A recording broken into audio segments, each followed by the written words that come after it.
नमस्कार। महाराष्ट्र दौरे के दौरान औरंगाबाद में औरंगजेब की कब्र पर जाकर चादर चढ़ाई और ओवैसी ने अपने गुरु औरंगजेब को आशीर्वाद लिया, लेकिन एक तानाशाही शासन की पूजा करने वालों पर देशद्रोह का मुकदमा दर्ज करने की बजाय हनुमान चालीसा पढ़ने वाले राणा दंपति पर राजद्रोह का मुकदमा लगाकर उन्हें जेल में डालने का काम उद्धव सरकार कर चुकी है। जो राजद्रोह के आरोप राणा दंपति पर लगाए गए थे वो असल में ओवैसी पर लगाने चाहिए, लेकिन ओवैसी की इस करतूत पर एक्शन लेने की बजाय शिवसेना के बोंपू संजय राउत ने गुरु की तरह ही चेले को जमीन में गाड़ने की खोखली चेतावनी दी है। संजय राउत ने अपनी बयानबाजी में कहा है कि औरंगजेब की भक्ति करने वालों का अंजाम बुरा होगा। पहले औरंगजेब को गाड़ा, अब उसके भक्तों को गाड़ देंगे। संजय राउत ऐसे बोल रहे हैं जैसे महाविकास अघाड़ी गठबंधन की उद्धव सरकार ने ही औरंगजेब को धूल चटाई थी। लेकिन वो अलग बात है कि महाराष्ट्र में शिवसेना की दरार होने के बावजूद भी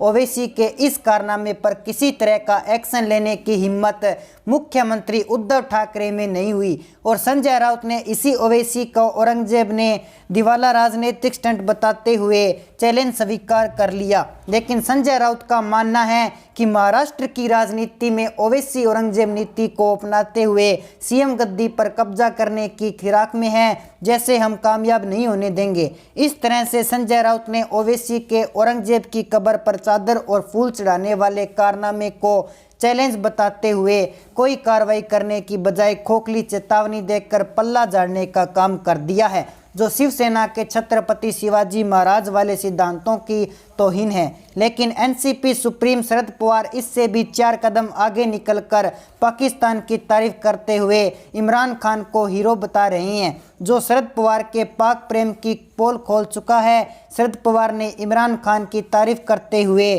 कहा है कि युवा ने पाकिस्तान को नई दिशा देने की कोशिश की, लेकिन उसे सत्ता से बाहर कर दिया गया। पाक प्रेम को दिखाते हुए शरद पवार ने आगे कहा है कि पाकिस्तान के लोग हमारे दुश्मन नहीं हैं, पाकिस्तान की आम जनता शांति से रहना चाहती है, वहाँ कुछ ही लोग हैं जो नफरत फैलाते हैं। शरद पवार ने बिना नाम लिए नापाक पाकिस्तान के पूर्व प्रधानमंत्री इमरान खान की तारीफों के पुल बांधने महाराष्ट्र ही नहीं बल्कि पूरे हिंदुस्तान की राजनीति में शरद पवार की जमकर थू-थू होने लगी। इसी बीच मनसे प्रमुख राज ठाकरे को मिली धमकी के बाद महाराष्ट्र नवनिर्माण सेना के नेता बालानंद गवाकर ने बुधवार को महाराष्ट्र के गृह मंत्री दिलीप मनसे पाटिल से मुलाकात कर मनसे प्रमुख की सुरक्षा की मांग करते हुए साफ शब्दों में कहा है कि यदि मनसे प्रमुख राज ठाकरे को कुछ भी हुआ तो महाराष्ट्र जलेगा। राज ठाकरे के लाउड स्पीकर वर्सेस अजान के अल्टीमेटम बाद धमकी भरा पत्र मिलने के विरोध में राज ठाकरे की सुरक्षा बढ़ाने की आवाज महाराष्ट्र में उठना शुरू हो चुकी है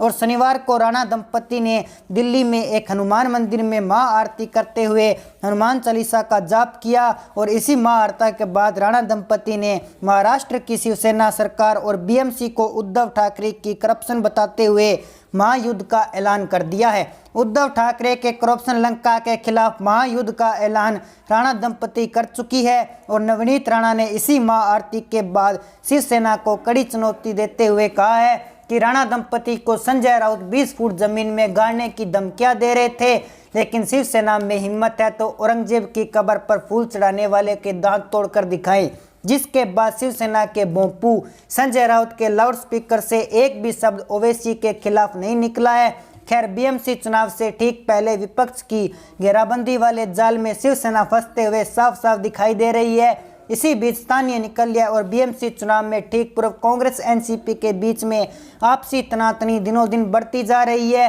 महाराष्ट्र कांग्रेस के प्रदेश अध्यक्ष नाना पटोले ने एनसीपी पर गंभीर आरोप लगाते हुए कहा है कि एनसीपी के नेता हमारे कांग्रेस के लोगों से हाथ मिलाकर उनसे पेट बनाने की कोशिश कर रहे हैं ताकि कांग्रेस में तोड़फोड़ की जा सके। और नाना पटोले ने साफ शब्दों में कहा है कि एनसीपी के नेताओं का यह कदम पीठ में सुरा भोंपने जैसा है। सभी राज्यों के सरकारों को आदेश दिए हैं कि सुप्रीम कोर्ट की अगली टिप्पणी आने से पूर्व किसी भी नागरिक के खिलाफ राजद्रोह का मुकदमा दर्ज नहीं किया जाए। लेकिन राणा दंपति केस की जांच सीबीआई के हाथों में जाने से उद्धव सरकार के साथ साथ महाराष्ट्र पुलिस के अधिकारियों की मुश्किलें बढ़ना भी तय माना जा रहा है। इस पूरे मामले के राजनीतिक प्रभाव को देखें तो बीएमसी चुनाव से ठीक पूर्व विपक्ष ने शिवसेना की घेराबंदी करने में सफलता हासिल कर ली, जो शिवसेना नेताओं के साथ साथ मुख्यमंत्री उद्धव ठाकरे के राजनीतिक करियर को ले डूबेगी। नवनीत राणा ने जेल में जमानत मिलने के बाद हॉस्पिटल से निकलते ही